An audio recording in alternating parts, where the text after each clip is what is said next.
Come on, Rockfin. Come on. Okay, perfect.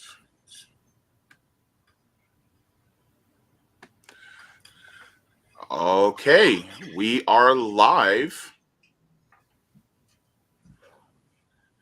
Hello, everyone. So good to see all of you here joining me today. Welcome to the Jaybefaunt Show. My name is James Fauntleroy, your host. Just to let you guys know, the Jaybefaunt Show is also available on all major podcast platforms like Anchor, Apple, Spotify, and Google Podcasts, so you can subscribe there. Also, I'm part of the Revolutionary Blackout Network, so you can find me on the JB Show on Sundays at 1 p.m. Eastern Standard Time on RBN, and you can also find me on the RBN Live on Tuesdays at 4 and on the Sabby and JB Show at 6. Please make sure to give this video a thumbs up, and if you're new to the channel, please make sure to hit the subscribe button, and please just thank you to everyone who has contributed to my Patreon as well as my coffee, and I will get to all the introductions and hellos after the interview. Today I have with me City Council member Kshama Sawant. She is also part of Socialist Alternative, as well as an activist and advocate. Thank you so much for joining me. Thanks so much for having me. Yes. We spoke on RBN about over a year ago. Is as crazy as it seems, and so you had a lot going on at that point in time. On top of your, advocating and trying to push for renters' rights within Seattle, you are also facing a recall election. And as we all know, you won your recall election. That was pretty. It felt like there was this concerted effort to just oust you as quickly as they can, so that they can keep this capitalistic neoliberal stronghold on the people when you were fighting for the people in your city. And yes, we did face the recall, attempted recall against my council office last year, and we, meaning Socialist Alternative, and I and the working class movement that we were able to build against the recall, we defeated the recall. And you're exactly right that we defeated it despite everything stacked against us, and including all the corporate forces that have been, not just last year, but that have been throughout our nearly 9-year tenure here in the city, on the city council, have been arrayed against us. They also were able to deploy the other institutions of capitalism, including the Washington State Supreme Court, which, through the kind of ruling that the Supreme Court delivered, the recall campaign was able to have a December election. Imagine that. I mean, that is virtually unheard of. Seattle is rainy and cold in December. People are switched off from politics for the most part. And the reason they attempted to and won a December election was because they wanted the least possible turnout of voters, especially least possible turnout of working class and low income voters, renters, all of the voters who are not legally but effectively disenfranchised in most elections, not just in Seattle but nationwide. We see these, the sort of the disparity between well-off voters and mostly white well-off voters voting in large numbers, and lower income voters, working class voters, renters voting in lower frequency. They were hoping to maximize on that disparity, but they didn't succeed. And the reason they didn't succeed was precisely because you mentioned renters' rights. The renters' rights weren't happening sort of as an aside. As a matter of fact, the renters' rights struggles that Socialist Alternative and my council office took up last year were precisely part of an offensive strategy that we employed, because we recognized, and we were proven right in our strategy, we recognized that going on the defensive is exactly the wrong thing to do in this situation. As a matter of fact, if we are to empower and energize ordinary people, not only for them to vote in historic numbers in the election, which they did, but also to come out and fight to win concrete victories, then we are going to have an offensive strategy. And so the renters' rights battles that we took up were part of our overall fight back against the recall. And in addition to delivering material victories for working class people, like a 6 month notice for rent increase, and the other major victory that we won last year that is going into effect this year on July 1st is mandating that landlords, if they enact a 10% or more rent increase that results in the economic eviction of their tenants, then they are going to have to pay 3 months rent as compensation. All of that not only obviously will result in material shifts in, for the better in the lives of renters and working class people, but there were also the demands that energized ordinary people to come out and fight for our council position, because it helped them understand what's at stake. What's at stake is not a position for one person, and it's not about my political career in any way whatsoever, but it's about whether we can continue to have a voice for working class people on the city council. And keep in mind, it is just one voice for working class people on a city council that has total of 9 city council members. All the other 8 council members are Democrats. It is a majority woman city council. It's a majority women of color city council, and yet we have only one unambiguous voice for working class people and the oppressed. So imagine how much this capitalist system, as you were saying, is stacked up against us. Oh, absolutely. And you know what? One of the things that I wanted to say this, and I hope I don't come off as overly forward when I say this, but people, you know, public servants like yourself, as well as organizations like Socialist Alternative, are a hero for renters' rights. As a renter that's literally going through this right now, I know exactly what this feels, and I honestly wish that I had you as city council over Orlando, because uh, as we covered this about a year ago, one of the things that I was impressed with, and I think this is one of the reasons why you had so many people who were against your recall, who were basically the big business owners and the people who were at the high income tax bracket, was because you were basically fighting for people's rights. Like, for instance, one of the things that I actually was impressed with, and still to this day, I wish it was happening for me, was a 6-month, 180 days notice for rent increases. That was one of the things that you were fighting for your city. A ban on evictions and school children and educators during the school year. Transferable renters' histories. Uh, you know, Closing the loophole and cause eviction predictions, and residential rent control loopholes without corporate loopholes. These are the things that really, I say, made a lot of the people in the upper echelons of the oppressive class really look at you and go, "Oh, we got to stop this lady." That's basically what it feels like to me. Is that your same assessment? Oh, there's no question that this wasn't the case. In fact, from the very beginning, we have seen, because we've been very open and unabashed about which side we are on, and from the get-go, we, as you know, as soon as we took office, we fought for and won the $15 minimum wage alongside rank and file labor union members, other non-unionized workers, and progressive unions.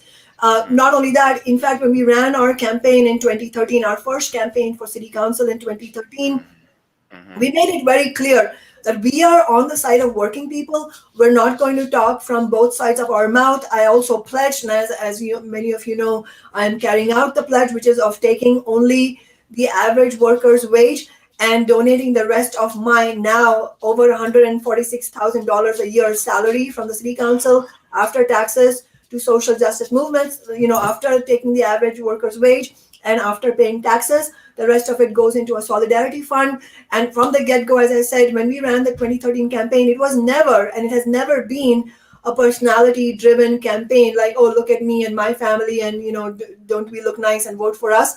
It's always been entirely about what Socialist Alternative and I stand for, what working class people need to win together by building a movement. And we never said, we never gave the Messiah message. It was always what we can win is going to be based on what we can win together. And that's why you should not only vote for us, but you have to join us in our movement. That is why that is the only way we can win. And so, we ran our first campaign on the pledge of fighting for concrete demands like $15 an hour, like the Amazon tax, which we won in the midst of the George Floyd movement in 2020, despite the shameful and disgusting opposition by the so-called progressive Democrats on the council. We haven't won rent control, and we should talk about why that has been stymied, because that also has an explanation of how capitalism and its political institutions work. But as you correctly pointed out, we have won a whole host of renters' rights victories, and that track record of winning renters' rights has been absolutely unparalleled in the city's history, and perhaps can rival the history of renters' rights perhaps in many other cities. And I agree, we are not coy about our ideas, and the role that Socialist Alternative and the broader working class, the labor union members who have fought alongside us, has been heroic. It should be said, and it should also be pointed out that I think that not only highlights the kind of courage and political strategy that we have been successfully able to put to effect in Seattle, but I think in many ways it should also be a sobering message, in the sense that despite the victories that working class people might have won in recent years, look at the situation we are in. Look at the prices at the gas pump. Look at the food shortage. So food prices that ordinary people, even Americans in this richest country in the world, are facing. The rent burden has gone up dramatically, with skyrocketing rents everywhere from Seattle to Orlando. And we urgently need nationwide rent control that is actually going to help renters, working class people, stay in their homes and not let the skyrocketing rents become a pipeline to homelessness, which they have been. So, in other words, what we are facing is a dire crisis in the lives of working people, and it is working people, especially the most marginalized ones, who end up paying the biggest price for any crisis under capitalism, whether it is their complete inability to handle the pandemic, or it is the coming recession that probably is already under effect through the massive inflation. So I think, in other words, what we need is a crystallizing of how we are in urgent need of a new party for the working class, and not to mention the recent historic defeat of Roe v. Wade, which obviously has been a decades-long project of the right, and they have been the instigators of it. But as millions of young people have recognized, the Democrats and their NGO affiliates completely and utterly failed to mount even a semblance of a fight back, let alone the fact that they refused to codify Roe v. Wade over the last 50 years. So, in other words, even protecting our most basic rights, like of bodily autonomy, we are going to have to fight independently, and that will require building a new party for the working class. You talk about building a new party. I'm sorry, I'm hearing myself. Just gonna mute really quick. Okay. So you talk about the building a party for the working class, and as far as from what we've seen, as let's be honest. We can say that the Democrats have been feckless in their actions. They have been ineffectual.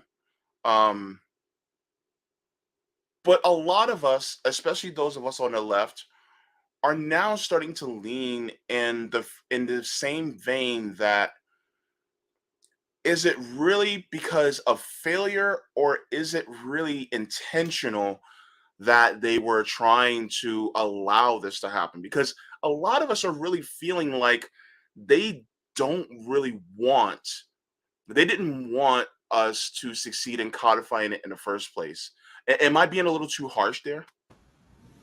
I think it is important to think through this, and you raise a very, really crucial question here, in the sense that if you look at the role that, for example, the squad members have played, I think we can say that many of them have been genuinely well intentioned, and we don't need to divine, what's happening inside their heads. I think it's fair and also fine to say they have been genuinely well intentioned for the most part. But what happens, and I'll come to Biden and Pelosi in a second, because I don't think you can just paint everyone with the same brush, because that wouldn't be accurate and it wouldn't be Okay. helpful, because it wouldn't be accurate.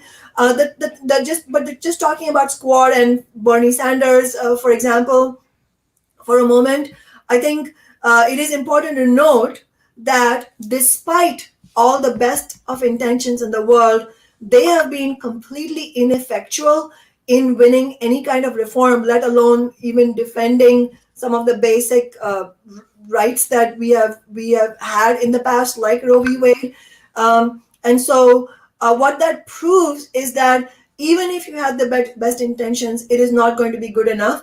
Ultimately, without a political strategy, and that political strategy, the backbone of that political strategy is having your own political organization that fights for the working class. That's a crucial difference between why we have been able to have so much success in Seattle despite everything stacked against us, and why the Squad have been frankly abysmal in winning any victories.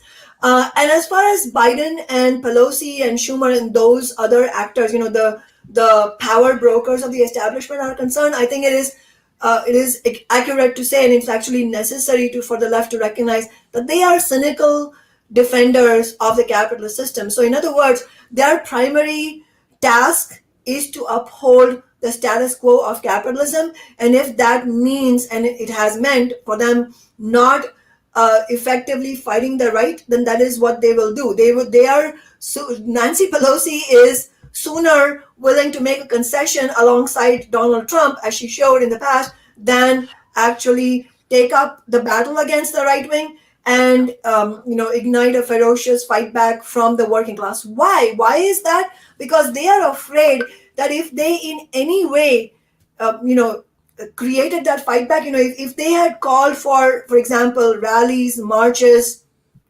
all kinds of actions, workplace actions, as Socialist Alternative called for. In fact, Socialist Alternative has led many of the rallies, all the way from Seattle to Minneapolis to Boston and New York. We have been leading the rallies to defend Roe v. Wade. It wasn't the Democrats or their NGO affiliates, unfortunately.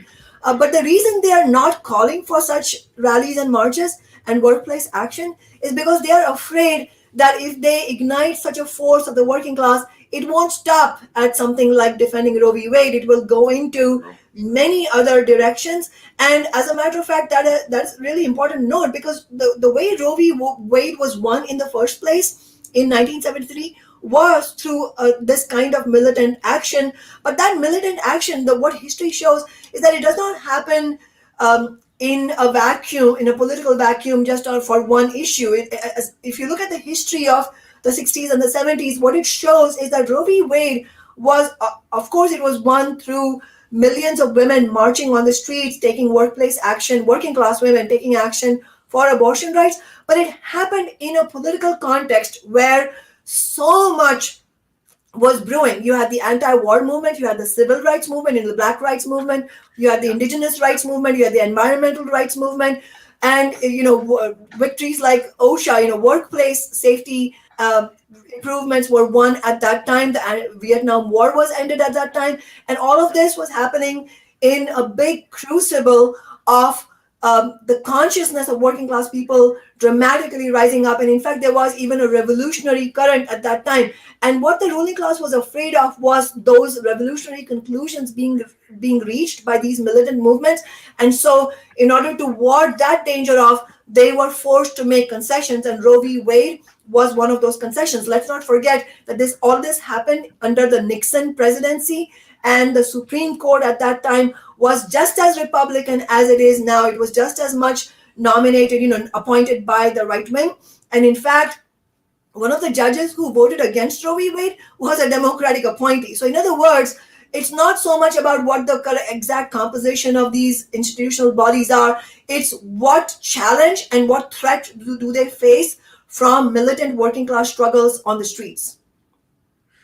Yeah. I'm glad that you brought up the historical analysis, the historical context to that, because I think that a lot of us are now waking up to see that it's not just a just vote kind of action that needs to be taken. It's what people like you in Socialist Alternative and many others have been doing on the ground, which is direct action as the arm, the strong arm of making sure that things get done, but also, using. I hate to say it this way, but and utilizing the tool of a politician that is friendly towards these policies to push for these things. Like, for instance, imagine if there were more people who were like yourself that were in Congress or that were in state legislators and in city councils and county, county boards. Then I think that, and I think there's a lot more people like us out there. It's just they have to be awakened to I guess, the power that they have within themselves, right? First of all, just to note the first point that you made about the voting blue is not enough. I think millions of people are so angry right now, but they are not just angry at the right wing. They are angry precisely because they have seen the Democrats and big women's rights organizations like Planned Parenthood and NARAL and Emily's List completely fail to provide any fight back. In fact, their whole legalistic strategy and aligning themselves with the Democratic establishment has so miserably failed. And so, yes, there is real anger among especially young people at the Democrats. First of all, failing to fight against once the leaked memo was once the memo was leaked, the Democrats could have done all kinds of things to push back, but they did not. And this is all in the backdrop of them having failed to codify Roe v. Wade, which they could have anytime they had the presidency and both houses of Congress, which they did at multiple occasions in the last 50 years, and they didn't take up that battle.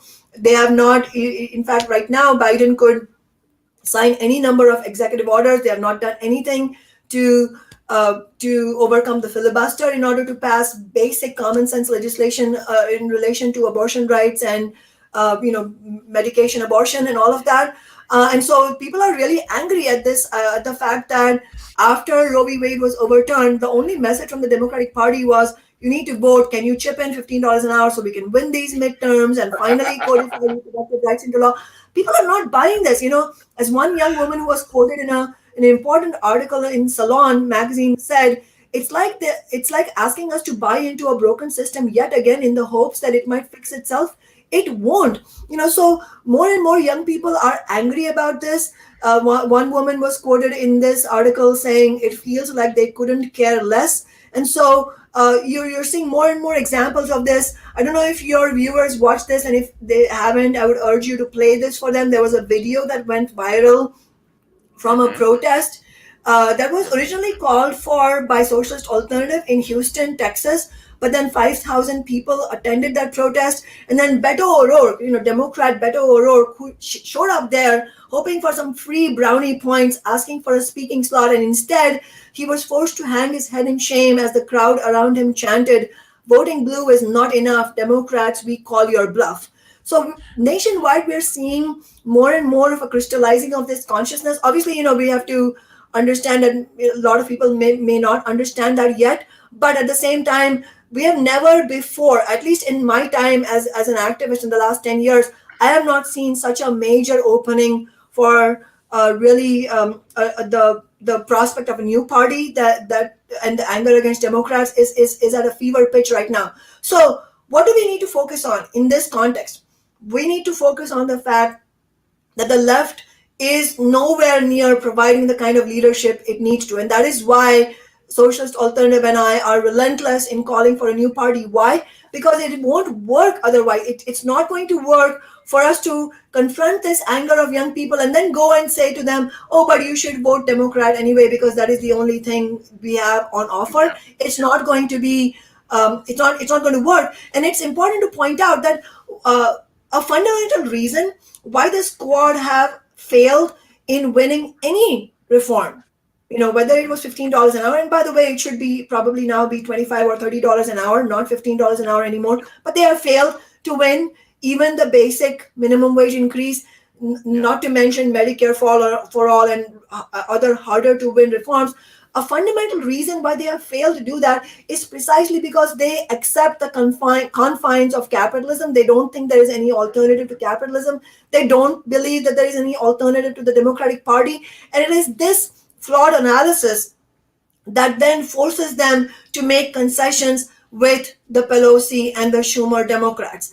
And the reason we have won in contrast to them in Seattle is because our starting point was completely different, was fundamentally different. We recognize as Marxists that no compromise with the Democrats is going to result in the kind of victories that working people want to win. Obviously, we want to bring in as many progressive Democrats and other, labor leaders who are willing to join us in our struggle, and we have done that successfully in Seattle. We would not have won if we didn't know how to build coalitions. Lest anybody hear me saying and say, "Oh, you're on the fringe." No, we are not on the fringe. That is why we have won victories. I mean, the ruling class wishes that we were on the fringe, but what we have shown that is that it is possible to not be marginalized and also to not sell out. But that is only on the basis of political clarity, that you cannot sell your soul in the back rooms to the Democratic Party, and that your power lies in building social movements. So we turn outwards and bring in the energy of ordinary people into City Hall. And that is what, if the squad had understood this, then they would not be here in the first place. And we should expect that whether it's at a local or a federal level, if we are going to actually fight for working people, we should expect that the ruling class will be opposed to us tooth and nail. And so it's not going to work if you have an AOC who says, "Oh, I'm not going to support left candidates because they are threatening me with removing my committee assignments." Well, bring it out into the public. Why aren't you holding a press conference saying that the Democrat insiders are threatening you with losing committee assignments, and that is why you're calling for a rally and a march? Why aren't you doing that? See, that's the kind of public facing strategy that we need. Oh my God! Thank you. Thank you. Oh my goodness. Um, One thing that you talked about that I think people really need to get into their minds, and that you just said so well, and I really appreciate this, is you talked about a class solidarity. Because the thing is that we realize that it's top down, not left and right. And the thing is that we realize that both Democrats, the people who are at the top, they want everyone to think that it's left right, or black white, or immigrant non-immigrant. They want us to think this just so that they can keep us divided, so that we can stay apart. But then once we come together, then that's when they realize that we're a threat to their power, because really it's about us taking the power back within ourselves. That's one of the things that I, you know, I am very happy that you pointed out. I also have the video queued up that you were talking about the crowd basically running beta will work out. Do you mind if I play that? Now, please do. Okay. So, oh, I already have it shared. Okay. So that's, and this is what she was talking about, everybody. Voting blue is not enough. Democrats, we call your bluff. Voting blue is not enough. Democrats, we call your bluff. Voting blue is not enough. Democrats, we call your bluff. Voting blue is not enough. Democrats, we call your bluff. Voting blue is not enough. Democrats, we call your bluff. Voting blue is not enough. Democrats, we call your bluff. Voting blue is not enough. Democrats, we call your bluff. Beautiful, huh? Isn't that heartwarming? It, yeah, deeply heartwarming. And so one of the things that I am so And just to make excited. sure your viewers know, that tall guy in the white shirt, that's Beto O'Rourke, prominent Democrat getting shouted down. Yeah, and I mean, I mean, just to say that those activists who did that, I just want to note that takes a lot of courage. It That takes a does. lot of courage to go up against a powerful guy openly like that and chant him down. So really, we should recognize that it was tremendous.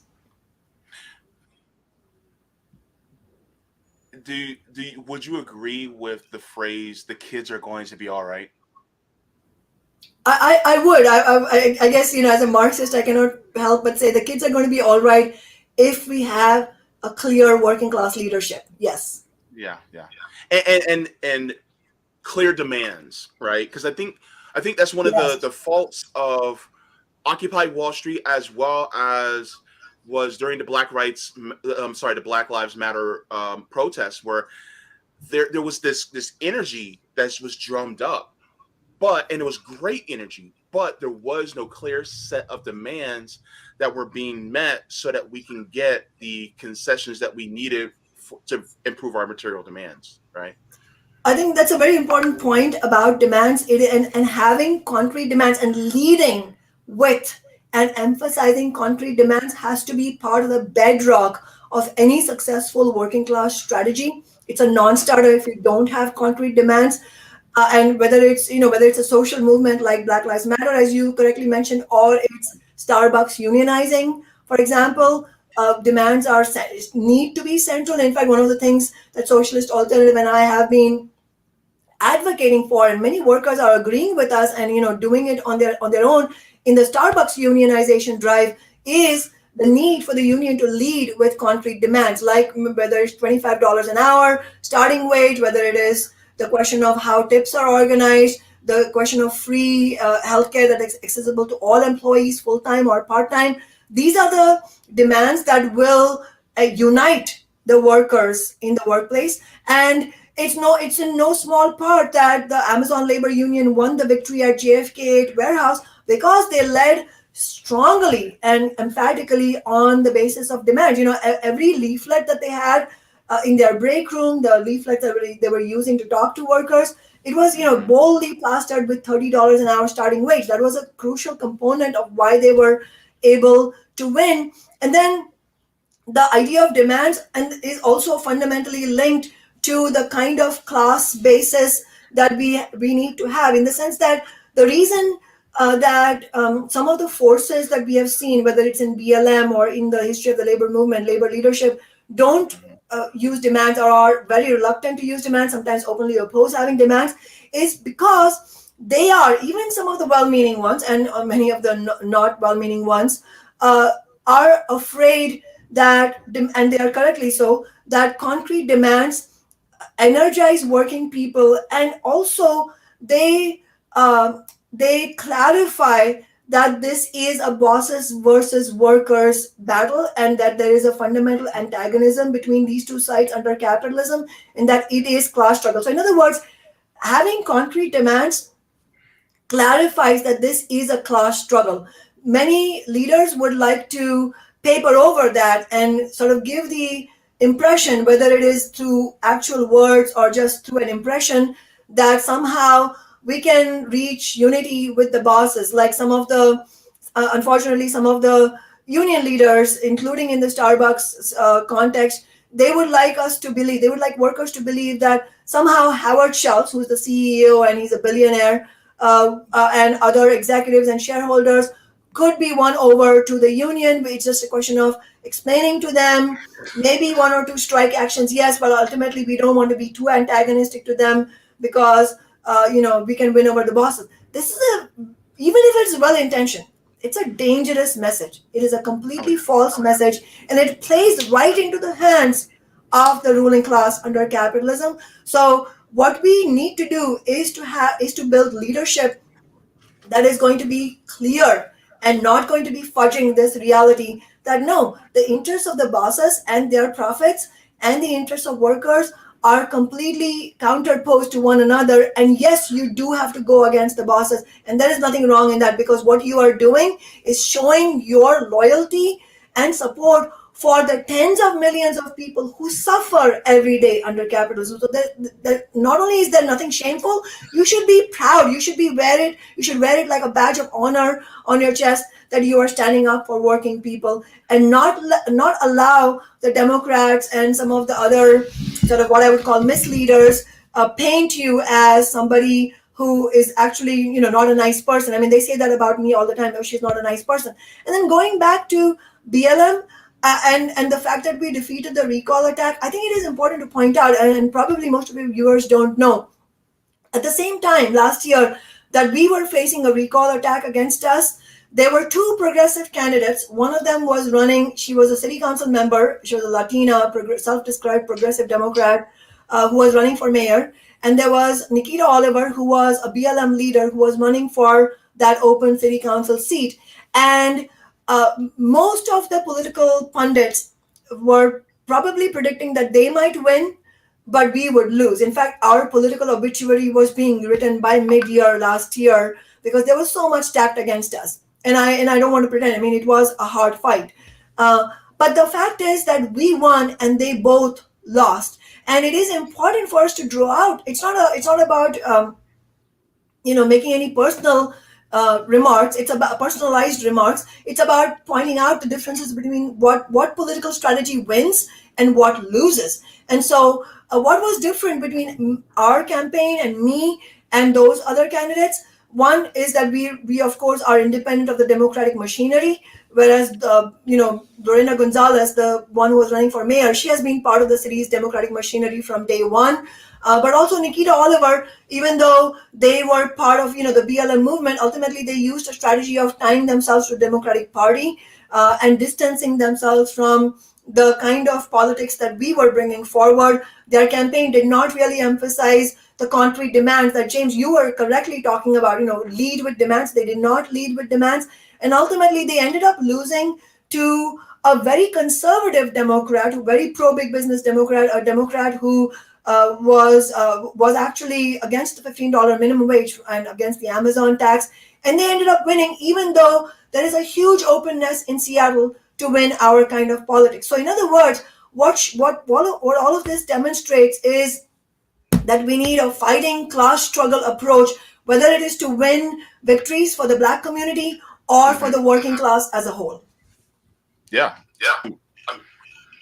that makes perfect sense. I mean, you touched on how there's this the fight between the owner class and the working class and how they're diametrically opposed. And I think this is something that people really need to I think people understand that this happens, but I think because people are so I hate to use the word distracted, but it's almost like a distraction, not by means of vanity, but it's a distraction of not being able to afford your basic necessities, so you have to work multiple jobs, which exhausts you, so you really don't have time or bandwidth to be able to focus on anything outside of that. And it feels like that is done on purpose, so that the only time that we have to really rest, the only time we have is to rest our minds and our bodies, and then any time to devote to learning more about the class struggle, to educate ourselves on on organizing and getting truly out there. It's being diminished because of the systems that are set in place.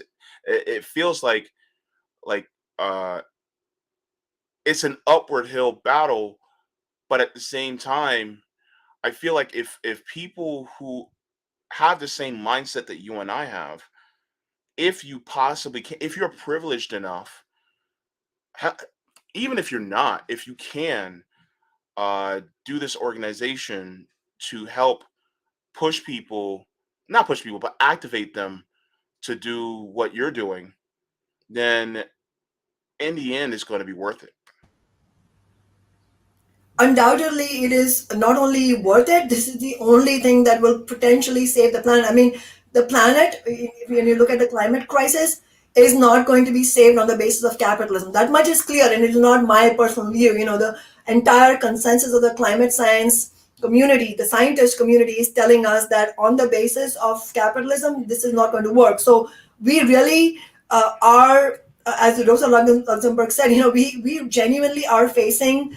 We are on the precipice of socialism or barbarism. That is the choice we're facing. Either go ahead into massive crisis and chaos. Starting with migrant crisis related to climate issues.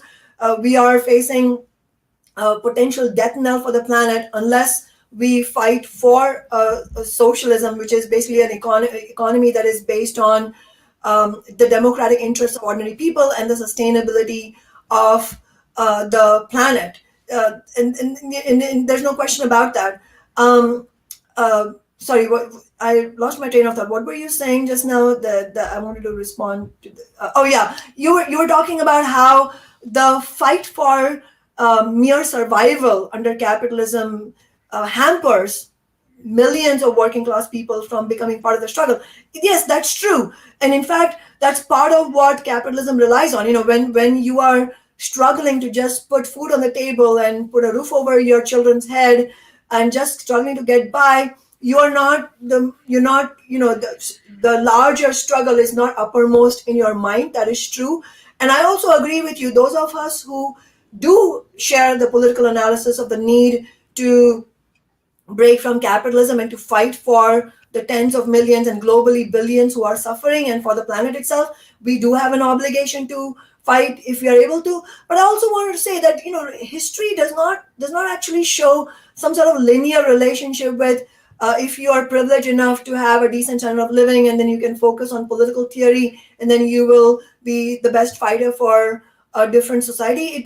It does not show that. As a matter of fact, I mean, what history shows is that you can have fighters and revolutionaries actually and socialists from all walks of life. Frederick Engels was the son of a capitalist. So anything can happen. But the point being, though, that on a larger scale, what history shows is that the people who are the most oppressed under capitalism and are in workplaces like the working, when we're talking about the working class, have the most at stake to fight for social change. And so throughout history, you can see that some of the most oppressed workers can and will overcome the biggest obstacles to fight for victories. And the reason is that they will have their workplace experience and the solidarity that the working class environment brings itself is a crystallizing factor, will be a crystallizing factor for them. They will understand the need to fight for socialism, to fight for unions. So look at the valiant struggle that the warehouse workers at JFK led. I mean, when you hear these workers, they will tell you, some of them, especially the worker organizers, they will tell you they work 12-hour shifts and then they spend the rest of the 12 hours of the day in the break room talking to other workers about why they need to vote yes on the union. That is the kind of political clarity that will be demonstrated by many working class people. Look at the fact that in India, my home country, we have seen general strike after general strike, which has brought out more workers on the streets than any other time in global labor history. These are some of the most oppressed workers.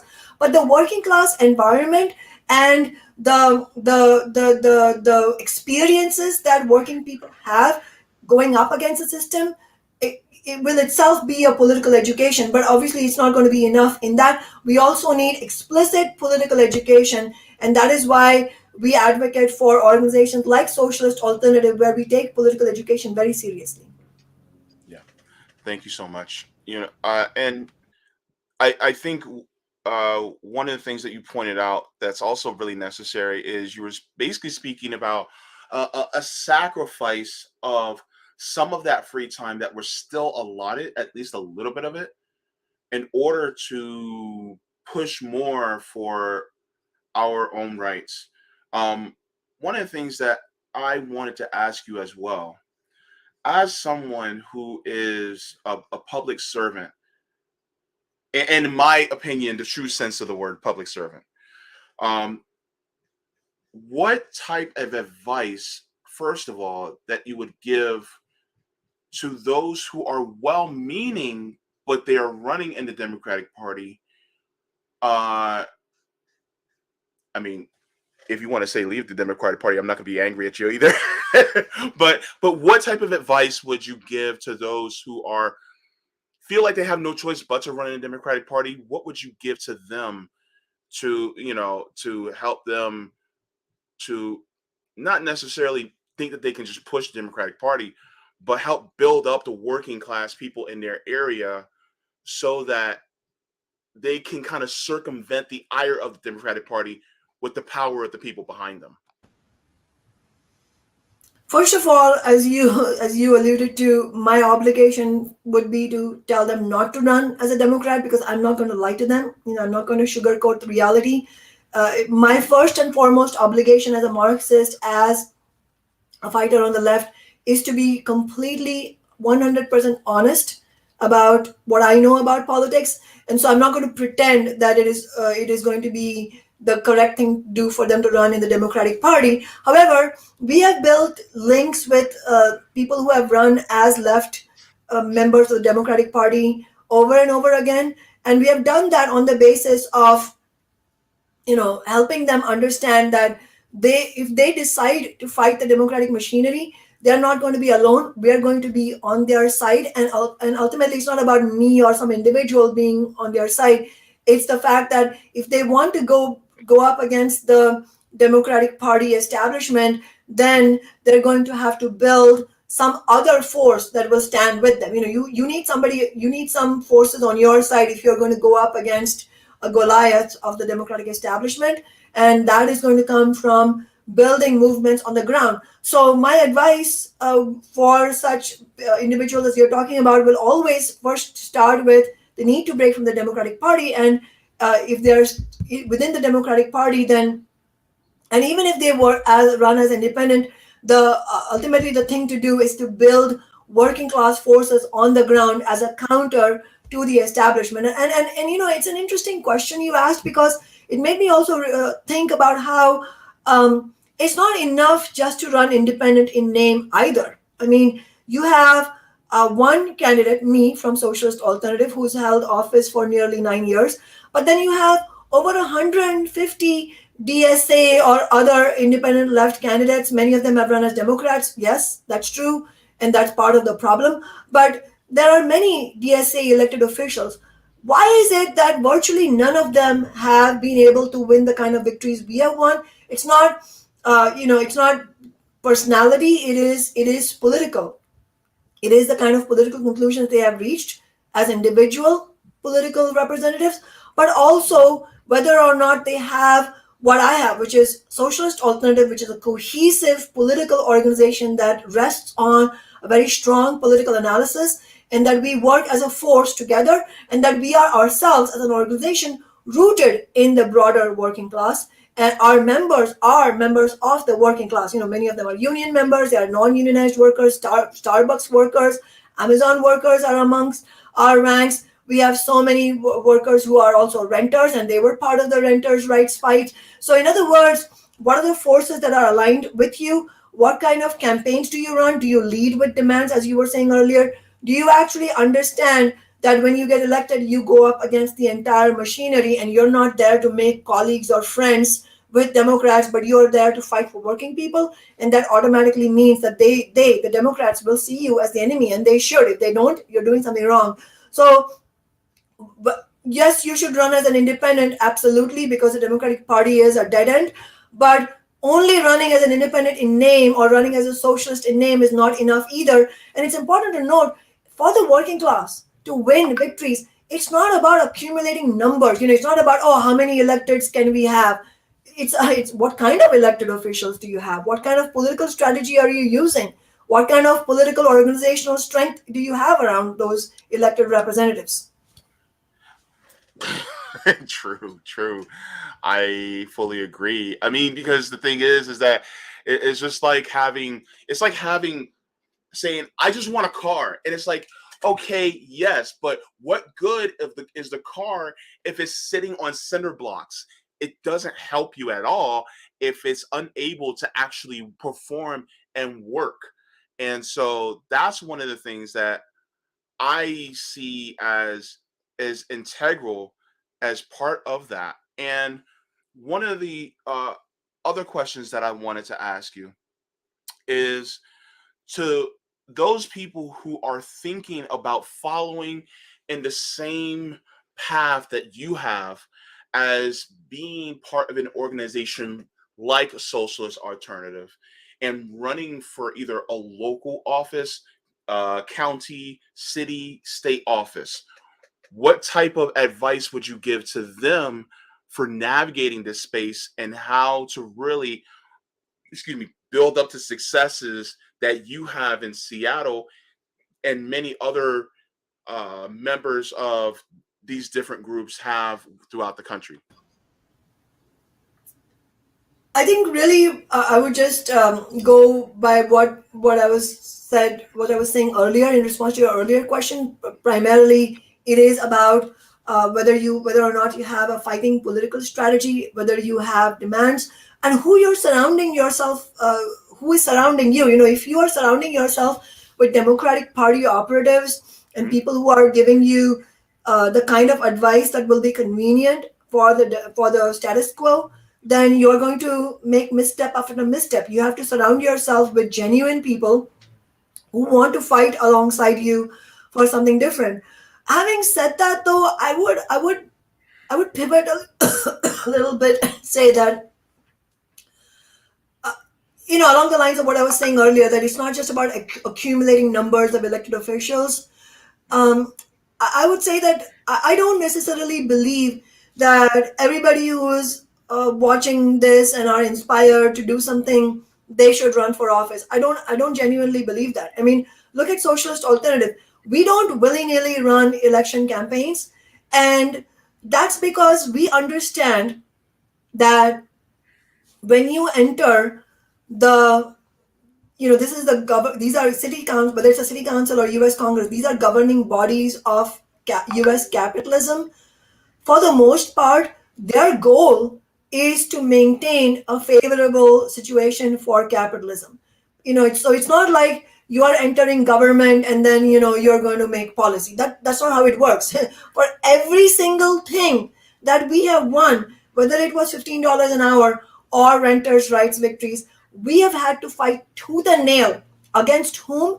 Not only big business, but also the Democrats on the city council. In 2019, when I was running for my second re-election, who do you think ran a candidate against me? It was two Latina progressive Democrats on the city council. One of them is the one who just lost her mayoral election this past November. So, all these supposed or purported friends of the working class are exactly the ones who will be exposed as enemies when we run any kind of elected position. So, in Socialist Alternative, our political analysis allows us to become clear that if we are to run for an elected position, win it, and then keep it, and then win some victories using that position, it is going to take a whole lot of organizational and political focus to get that, to actually do that. So we don't actually believe that just running many candidates because they are inspired to do something is the way to go, because to go up against the machine takes everything, every ounce of organizational and political strength to overcome that. And so I think on the left, we need to be far more strategic than that. And rather than having individuals do their own thing, as well meaning as it might be, I don't think it's the right way to do it. The best way to do it is the way we have done it in Socialist Alternative, which is have a political organization for the working class that can together collectively decide which campaigns to run, what demand should we lead with, what should the campaign strategy be, and so on and so forth. And none of this can start without having a political organization for the working class. Hence, again, back to square one. This is why Socialist Alternative relentlessly talks about the need for a new party. I mean, Bernie Sanders, I'll just end with this. Bernie Sanders, did us a service by showing that it is possible to win vast swaths of American people that the Democratic establishment would like to write off as Trump supporters, and some of them did turn around and vote for Trump. But what Bernie's campaign showed is that when you run an unabashed working class campaign on demands of wage increases, Medicare for all, taxing Wall Street to fund universities free, all of that, you can win a broad majority of working people, and not allow them to become fodder for the right wing. It is possible to do that, but in order to make that possible, we need political organization. So we were calling on Bernie to, coming out of his defeat, to launch a political organization. And had he done that, I have no doubt millions of Americans would have joined it. But he didn't do that because he doesn't want to become that kind of a threat to the Democratic establishment. But that is the kind of threat we need to be. But that needs to be done collectively in an organized way through a democratic, organized organization, not individuals, well-meaning individuals doing their own thing. So basically, it's basically striking when the iron is hot, not just striking everywhere just to see if you can form something. It's really, it's basically pinpointing your blows at strategic points to take down the giant. Because I mean, you can aim for the shoulder on a giant statue to knock it down, but you may take a piece off of it, but it doesn't really work. But if you're strategic and you look at, oh, there goes one of the ankles of that statue, and if I aim at one of the ankles, then I can take it down or at least weaken it a lot. And so I think, that's a really great point as to, yeah, hang on, I'm sorry. I agree, except in your metaphor, I agree with your metaphor, except in your metaphor, I would even go so far as to say that if you're just doing it individually, if you're attempting to do it individually, you won't even be able to knock off the arm, because I mean, I cannot possibly overemphasize this point.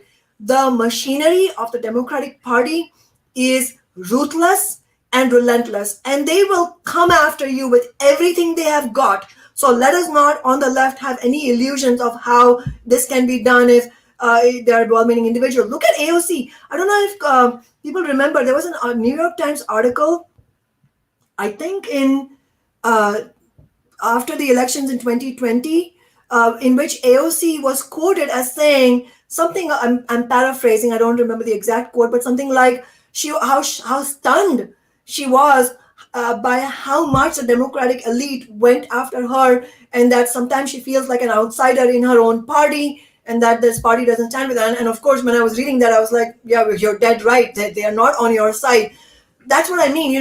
The machinery of capitalism, the rule of the political, the media, and institutional forces of capitalism are powerful, and they are ruthless. And if we are to overcome them even one tiny bit, we need to have a sober assessment of how we need to build our own forces.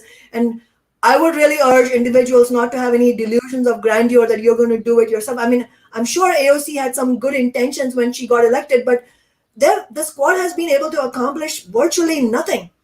Why? Because they are against this powerful force, and they don't have a strategy to overcome that force. Very individualistic, though.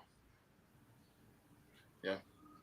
Yeah. So, I mean, it's the individualistic approach is one of the reasons why that success is very minuscule that I've been observing.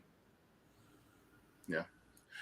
So, I don't want to take too much more of your time. I know you're a very busy person. Just one more question, if I may.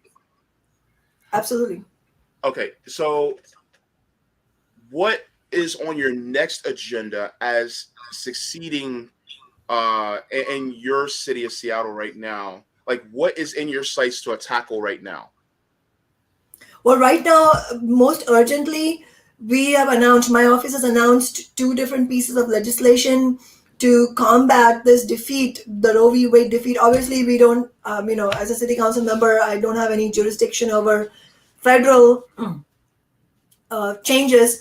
But on that note, I think it is extremely crucial for us to note that the best thing that elected representatives like myself can do is to really help build the larger struggle, the larger movement, to put pressure on Biden and the Democrats. I think that is really urgent for us to do, because we know the women's organizations, the mainstream women's organizations, are not going to do that because they're too tied at the hip with the Democratic Party. But at the local level, on Friday, right after Roe v. Wade, the ruling was announced, I had a press conference alongside some local progressive labor unions to announce two pieces of legislation. One that's upcoming most immediately is a bill on the city level to mandate that the Seattle police not honor the outstanding warrants from other states against people who are seeking or providing abortions.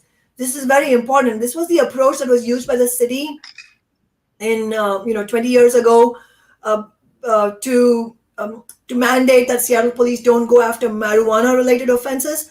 That came about a decade before statewide. There was a statewide initiative in 2012 that legalized marijuana, but before that, that is how Seattle was able to, and it really worked. I mean, in fact, the studies show that the arrest rate related to marijuana went down 67% as a result of that ballot initiative. And so we are bringing the same approach to the city council. I've already been contacted by a socialist council member in Minneapolis, Robin Wansley, who's somebody I've been talking to a lot, and she is going to bring that forward. I'm pretty sure that Byron Siccho Lopez, Chicago alderman, who's just had triplets actually, will also be bringing that forward. But I urge everybody who's watching this, if you have DSA elected officials in your hometown, you need to tell them to bring this legislation forward. My office is happy to share the draft with anybody who wants to look at it. We have to concretely provide the example of a fight back. It won't address all the problems of Roe v. Wade, and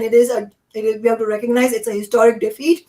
So we need to push for as much as we can on the local level. But in addition to that, as I said, a very important task on the left is to engage in a political discussion. Why did this debacle happen, and what do we need to overcome such defeats, and also to move society in a progressive direction? Thank you so much, Kshama. Council member Sawant. Sorry, I want to put some respect on your name. But No, please call me Kshama. okay. Just to let them know, where can they find you and what resources can they go to basically copy what you and Socialist Alternative is doing. Well, you can reach out to me on Twitter. My Twitter handle is CM Kshama, that is CM as council member, and my first name KSHAMA, all one word. Or you can go to socialistalternative.org, the website of my organization, and there's a form that you can fill out. Whether you want to join Socialist Alternative or just find out about Socialist Alternative, feel free to write to us. We get dozens of emails from people every day, and we respond to all of you. So please reach out to us. We want to hear from you. Thank you so much, Kshama. I appreciate, and thank you so much for coming on my humble little channel. I really appreciate it. And thank you for the leadership that you've shown, throughout many of us in the country. You have my respect and solidarity. Thank you so much. Thank you, and I'm happy to be here anytime. Glad to talk to you. All right. Bye-bye. Bye-bye. So, welcome everybody to the Jaybefaunt show. It's so good to see all of you guys here today. That was a wonderful interview. I had a big scare earlier today because I'm not sure if it's back on yet, but the internet in my entire area went down. So I had to scramble and get Wi-Fi hotspot for my phone, which costs extra money that I don't have. And so I did that. So I can be able to do this because I did not want to miss this interview. As far as people who actually hold office in this country, Kshama Sawant is probably one of the most highly respected on the left for the simple reasons of what you saw here. One of the things that I wanted to also emphasize was she was speaking about coming together in different organizations. Now, like I said, I put in the description box below for both Rockfin as well as YouTube. There's a link to Socialist Alternative if you guys want to give them a look there as well. Also, one more thing. And I want to say this to anybody that is running, especially if you're running independent or third party. I want you to reach out to Socialist Alternative and Kshama Sawant and see how they do it. If you're running third party, whether you have personal contact with me or not, look at what they're doing. And I'm going to give you an example. Okay?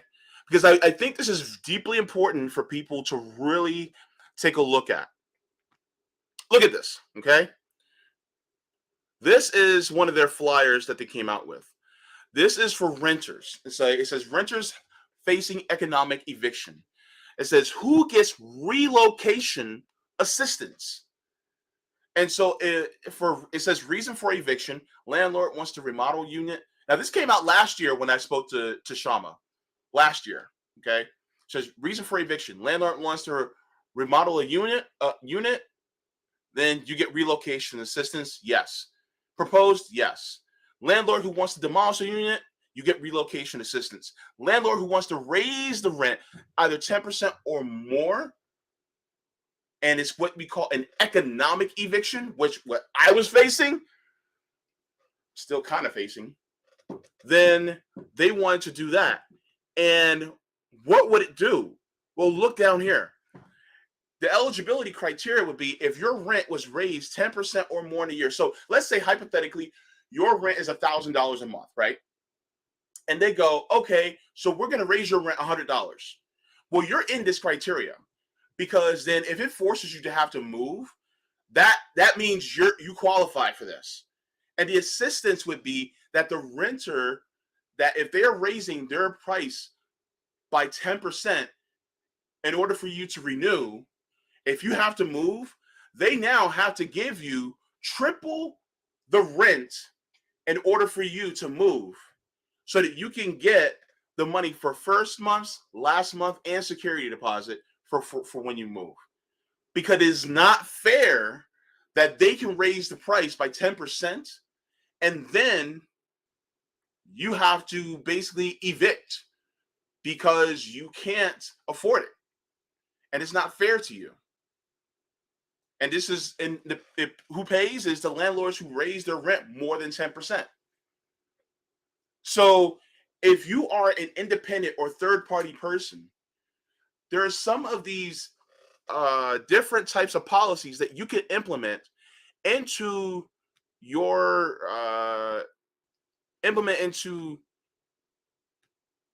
policy positions as well, because renters are growing. We're growing, and the thing is that we deserve our rights as renters too. So I shared this into the chat, but these renters' rights, these are some great different rights that we can do. Also, in respect to Roger Meadows, who's in a lot of the leftist chats, he talks about ballot initiatives a lot. Could some of these become ballot initiatives for your state? Like, I would love to be able to, if they're going to raise my rent, then I get a 6-month notice before my lease is up to know if the rent's going to be raised, because it takes time to look for another place, gather up the money for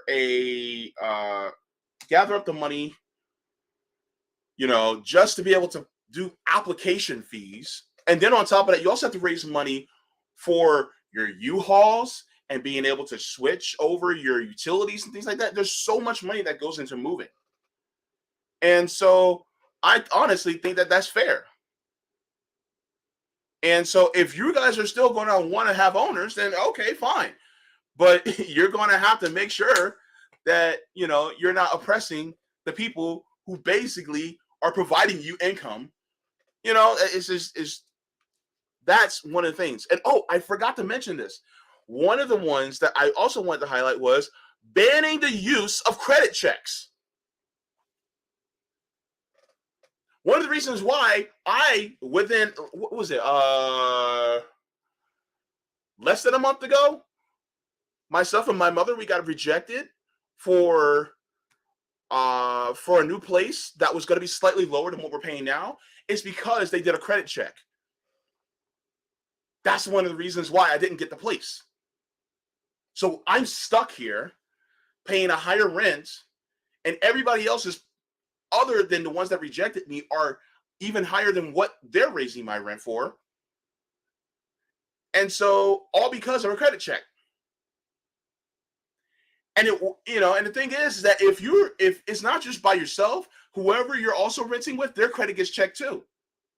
So say your credit is decent and you have a good rental history, but that person doesn't. Guess what? You both get rejected, right? And so then you're lost. You're SOL. So to be honest with you, the whole credit check thing too, yeah, definitely.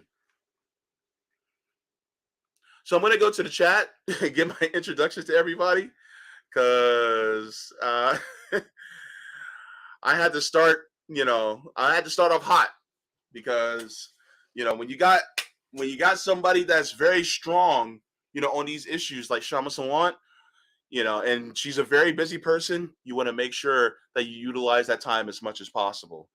So I just want to go ahead and say hello to everybody that's in the chat. A Ross says it's mind-boggling how many people are couch surfing because of bad credit. You can't even get certain jobs with bad credit. Thank you so much for the super chat. Jess says, sorry I'm late, but catching up. But yes, the kids will be all right if we can keep the planet habitable long enough for them to take over. Can't wait to help Socialist Alternative expand. Shama for Congress. Hashtag one love. Thank you so much for that, Jess. I deeply appreciate it. It is very much appreciated from you.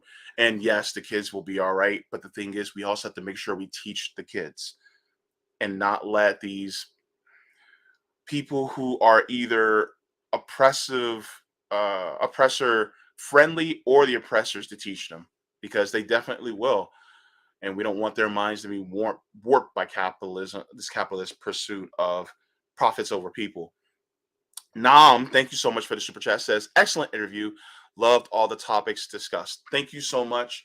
It was definitely a privilege to have her on. So thank you so much. We have Tazaki says 12 to 24 months can repair credit, should be plenty.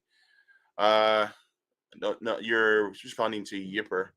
Not exactly what that's about, but yeah. Creative experiments. They said they also want a pay stub, so if you get laid off or quit, you can't even move to a cheaper place. That's true. That is also true, because the thing is that what if you just started a new job? You just started a new job, and you may have the correct amount of pay. And there was also a you know what? Maybe I can find it. I shared it on with a friend on Facebook. Yes, I am on Facebook, but we gotta help everybody, right? Let me see if I can find it. Because this was an interesting um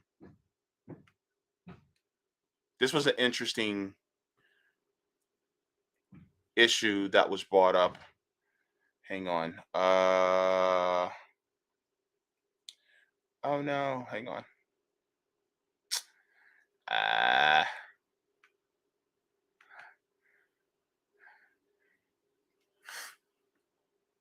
Come on, computer. Okay, let me see.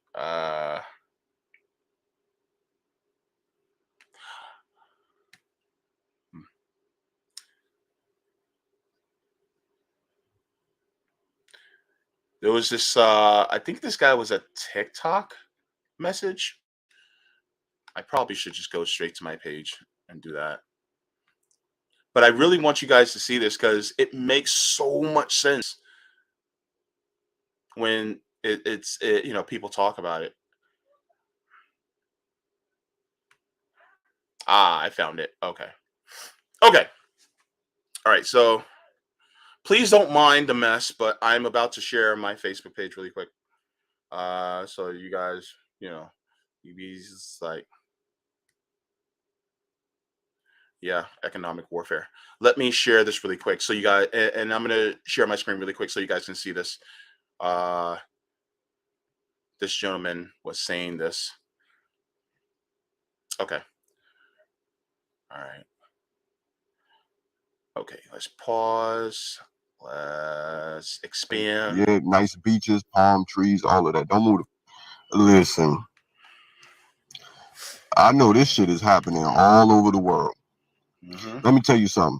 Don't move to Florida. It is the bad time to move to Florida. Everybody, yeah, nice beaches, palm trees, all of that. Don't move to Florida. I'm finna move up out of this shit.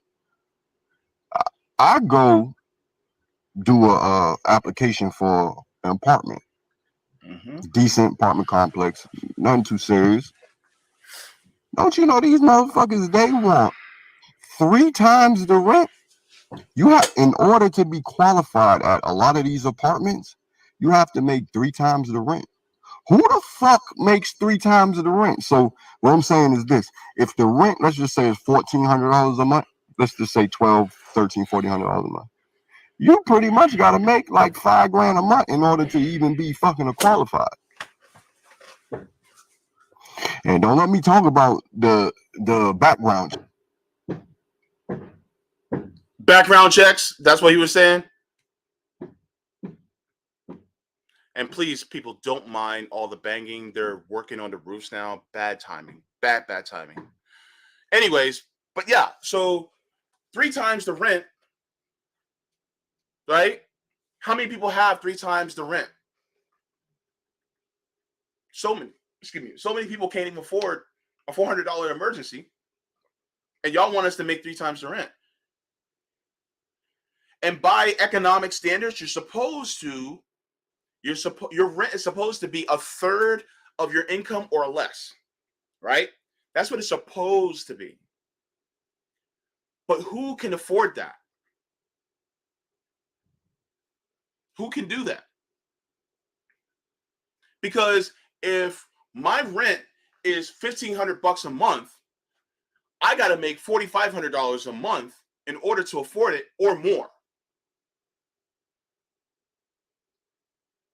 You know, that is a lot of money. That being said, if you're going to do that, then you better start implementing rent controls, which is people like Kshama Sawant.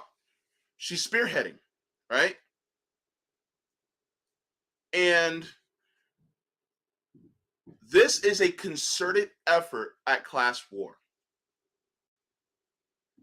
Look, what if I talk about what was said in the book Dirty Truths by Michael Parenti is that they want the oppressive class want everything. They want everything, including you. And they want you for cheap or for free. That's what they want.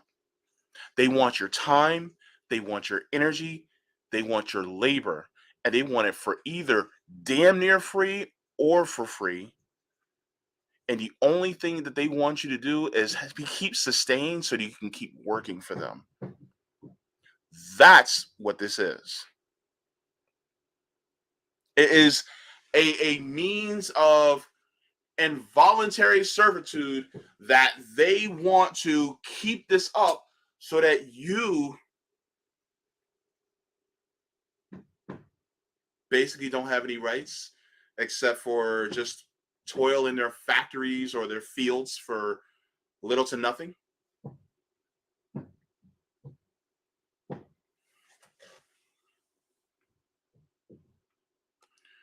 Oh boy.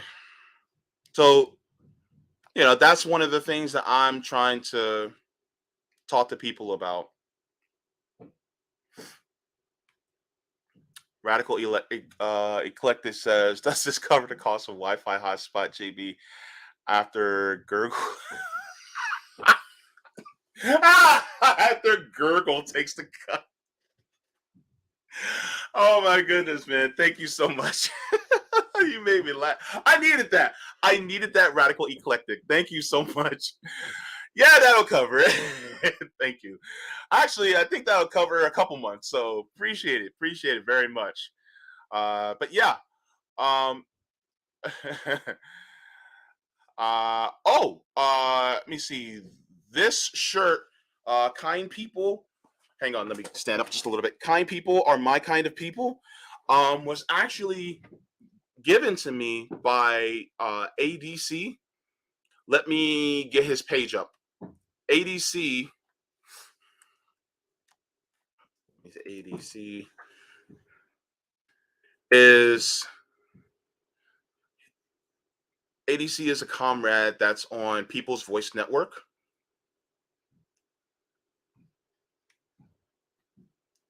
And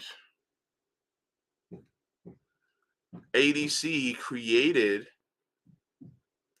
a mutual aid, kind of a fundraising mutual aid for me, where any sales of like this shirt or this coffee mug or this mason jar that you can drink from, then the proceeds of some of it goes towards me, but you also get the merch, for it. So let me see. Let me see if this is the right link so I can make sure that I send it to you guys. Okay, no, that's his TikTok. Because I know he put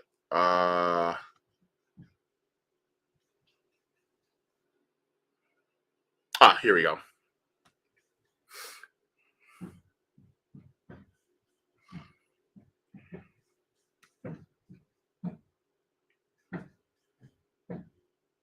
Okay. I'm going to put the link in the chat for you.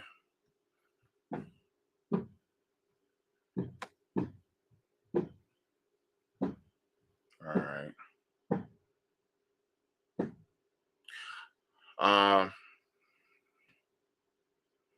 So yes, A Ross is also correct. Cash apps directly to you will be better than super chats. Just because YouTube takes some the super chat, consider it. Thanks for the shirt, mutual aid info. Yes, I actually put it in my description, if in case anybody wants to donate directly to me. But also, I understand that a lot of people also want to help me out, which I do need it.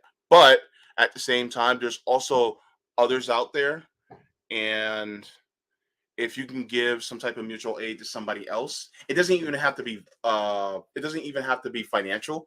It could be in the form of helping them out in other ways. If you can do that as well, because you know I'm fortunate enough, that some people do donate to my GoFundMe. I mean, it's it helps me survive. It's been a little rough lately, but I'm getting through. And I have, there's a lot of people who look out for me, but also people who are going through a lot who don't have a platform. If you know of somebody like that, try to show solidarity with them. There's so many of us going through it.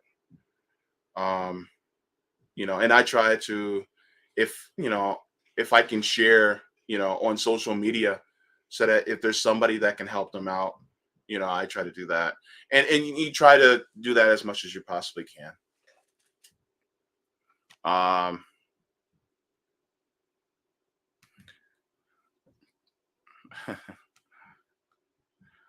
On the RBN fundraiser, I haven't checked in with CJ because he's the one who's overseeing that. But he will be on RBN Live in about a half an hour. I'll be on with him. So I'll find out then. But as for right now, I'm not exactly sure. I know that we were about at $1,400 for the goal. The goal was 10,000. We were at 1,400. So I know that It was going slowly but surely, but yeah. So that's that's the last update I saw. But that was last week. I'm not exactly sure how it is now. So hopefully it's grown a little bit, but I'll see in a little while.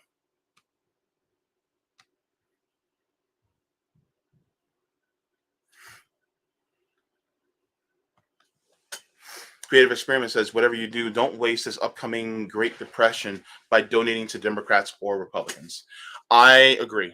Do not do that, because the thing is that the Democrats and Republicans, they are, look, they slipped up and let us know, who they really were when Roe v. Wade got overturned. So if you're going to try to donate to them, you know, to fight against Roe v. Wade, it's not going to happen. It's just not going to happen. Amen says, I wish my friends who lived in the United States would protest Raytheon Tech in front of the Raytheon company to stop selling internationally banned weapons to Saudi Arabia. Yeah, that's something that needs to happen here in this country. Thank you so much. Christian Gomez is so good to see you in the chat too. Adengo Ait My Baby says, hi fam. So good to see you. Tony Plow says, Rockfin always holding up the show. Yeah, it's a slow process too, get that up. Anthony Malecki, I'm sorry. Good to see you always as well. We had John Kemper in the building too. I had to scroll all the way up just to get back to this. Terry Connolly is in here. All right. Yeah, Kshama Sawant, she's savage in a good way, and that's one of the things I absolutely love about people like her. Um, Let me see. Lawrence Johnson was also in the chat, and yes, that was a husky. You wanted to pet it, didn't you? So did I. I wanted to pet the husky too. Yeah. I just wanted to. I just wanted to pet it, be like, "Who's a good boy? Who's a good boy?" Or girl, whichever.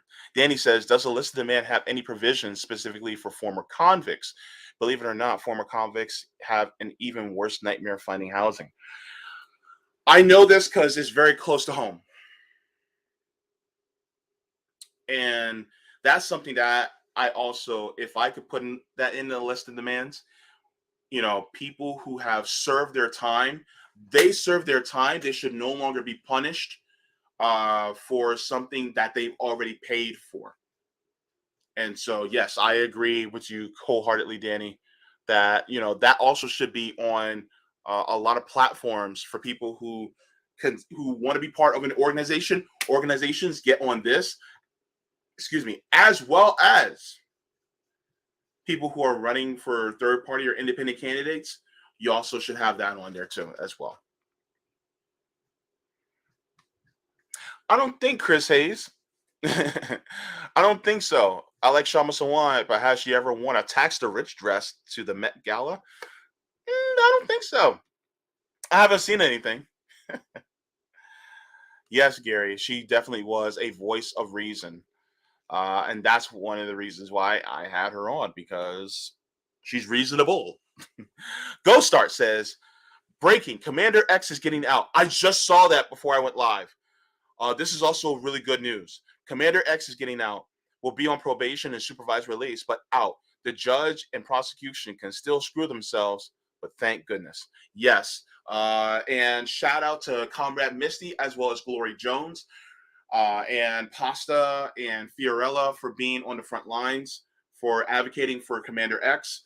Yeah, because feeding people should not be illegal. Let's just put it that out there. So, yeah.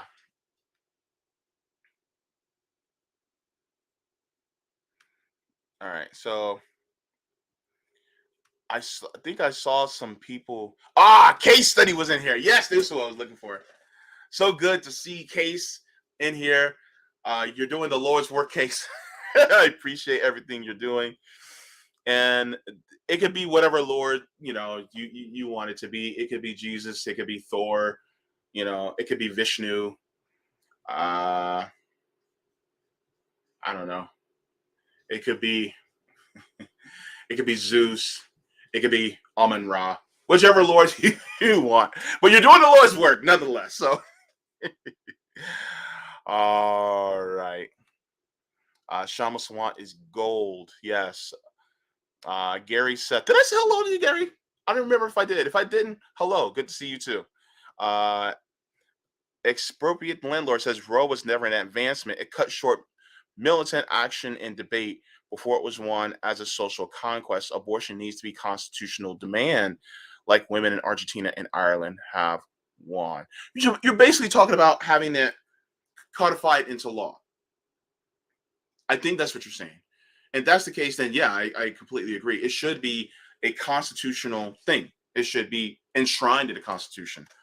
I think the Constitution really didn't give women or anybody who has a uterus basically any regard at all originally. So therefore, a new Constitution really should be written, and they should have just as much regard as those of us with testicles. So yeah, I agree. Thank you so much. And yes, they should have to answer why they gave police all that extra money and power. And now those same police are bashing people's heads in when they're protesting body autonomy in the streets because of what the Supreme Court did.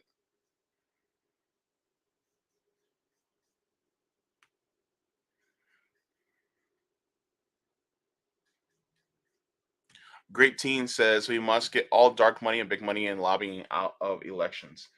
That is true, but I'd rather just get rid of the dark money and big money out of our lives, period. Because they have caused nothing but pain and suffering to every single one of us. So yeah. What does she think of international solidarity of workers? I think she already kind of answered that in her question. Um, but yeah, I mean that goes without saying. I mean, international solidarity of workers is paramount in order for us to really take hold of having worker power, not just within our nation, but also helping it to succeed in other nations as well. But I definitely think um, that she would agree with that, you know, as much as I would too.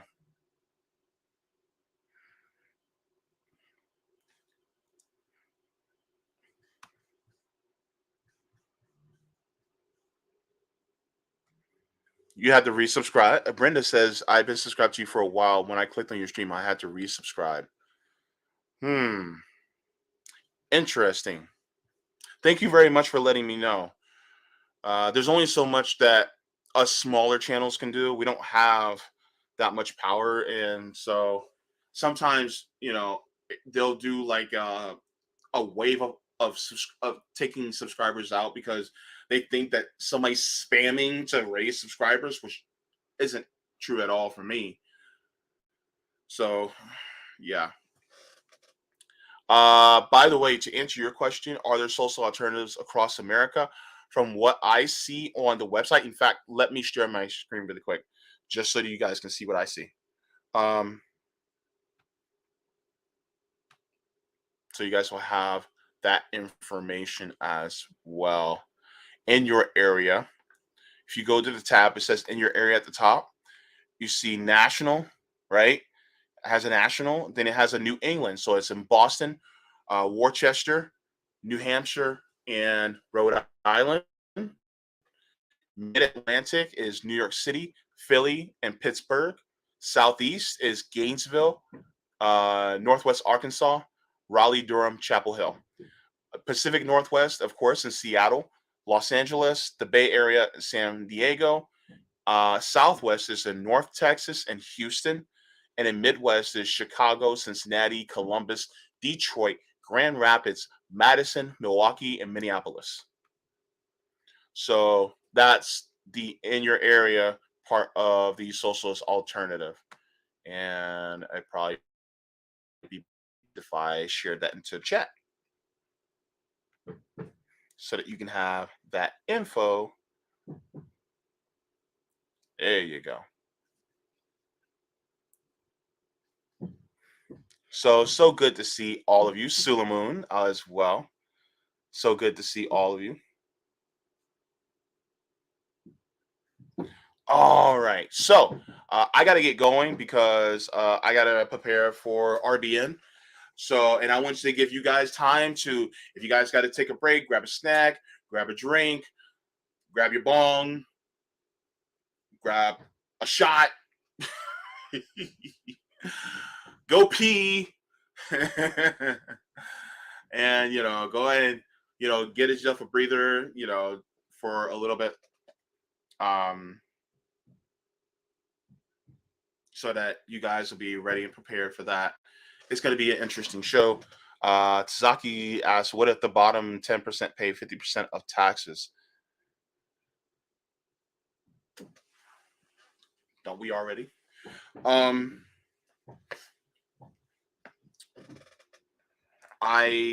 don't know, but here's the thing. I honestly think that as far as the taxes go, it should be at the top earners. Number one, anybody that's a billionaire or a multimillionaire should be taxed into oblivion to the point where they are no longer in that status anymore. Because I see absolutely no point in anybody having that extreme amount of wealth. You have so much wealth that can last you for hundreds of lifetimes, and the thing is that you have thousands of people who are sleeping out in the streets, people who actually have no money, no food, and the thing is, and anybody goes, oh well, it's their own fault. No, that's complete and utter bullshit. Because the thing is that a lot of these people who are poor and who are on the street, also many of them still do have jobs, or they're suffering from different ailments. And yes, I consider a drug addiction an ailment too. And so any of these things that they may be having to go through, then they should be taken care of too.